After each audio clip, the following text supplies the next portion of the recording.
memang menjadi orang baik itu tidak otomatis dicintai banyak orang. Ya. Siap tidak populer ya, Ustaz ya? Siap tidak populer. Menjadi orang yang adil terutama harus siap memiliki banyak musuh, ya kan?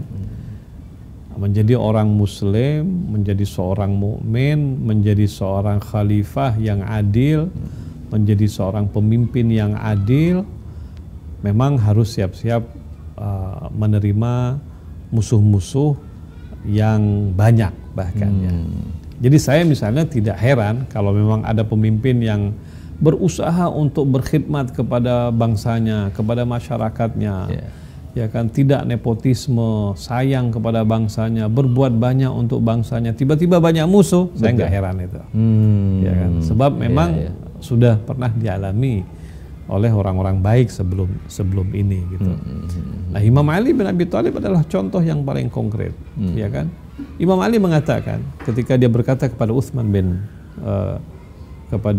Utsman bin Hunayf ya, Al-Ansari itu antara lain dia bilang begini. Dia bilang engkau harus meniru aku. Walaupun engkau tidak bisa meniru aku sepenuhnya, tapi engkau tirulah sebisa-bisanya. Aku pemimpin, dia bilang, yang sesungguhnya seluruh kekayaan negeri ini ada di tanganku.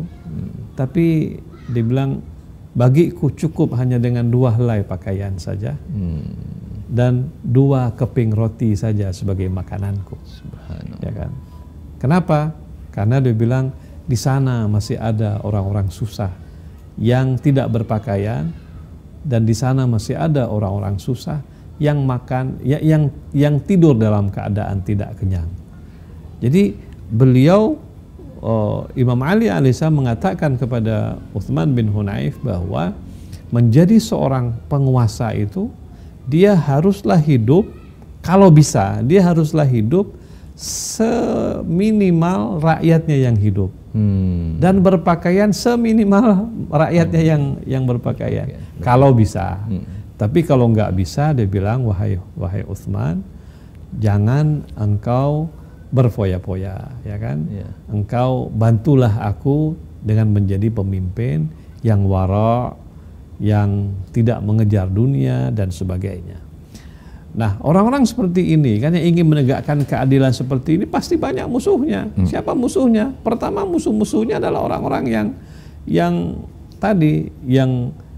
kapitalis, orang-orang yang ingin kaya sendiri, orang-orang yang ingin mengumpulkan dunia sebanyak-banyaknya, orang-orang yang tidak pernah puas dengan apa yang dia dapatkan, ya. Orang-orang yang punya jiwa-jiwa, Imam Ali mengatakan orang-orang yang punya jiwa-jiwa hewan buas. Itu Imam Ali katakan begitu. Saya ingin kutipkan salah satu kata-kata Imam Ali yang sangat menarik. Dia bilang, wash'ir qalbaka ar-rahma lirra'iyah. Wahai Malik bin Ashtar, engkau harus punya hati yang penuh dengan kasih sayang kepada rakyatmu. Wal mahabba lahum, yang punya rasa cinta kepada rakyatmu. Wal lutfi bihim, dan bersikap ramah kepada mereka. Wala takunanna alaihim sab'an dhariyan, dan jangan sekali-kali engkau menjadi seperti hewan buas yang ingin menerkam. Ya kan? Yang melihat bahwa rakyatmu ini lemah, rakyatmu ini bodoh, misalnya rakyatmu ini bisa engkau tipu, lalu engkau seperti binatang buas yang ingin menguasai mereka dan mengambil seluruh yang bisa engkau lakukan. Jangan seperti itu, kata Imam Ali. Wala takunanna alaihim sab'an dhariyan taghtanimu aklahum, yang engkau mau makan milik mereka, ya kan? Fa innahum sinfan. Bagaimanapun dia bilang rakyatmu itu ada dua.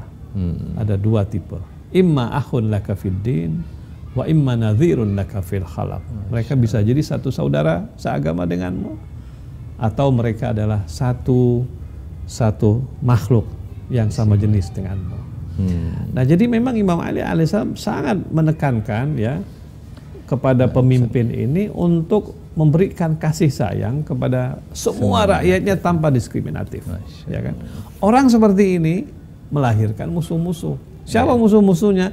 Yang merasa kepentingannya akan terganggu, ya kan? Dan karena itu banyak orang yang musuh Imam. Siapa yang musuhi pertama Imam Ali kalau kita lihat dalam sejarah?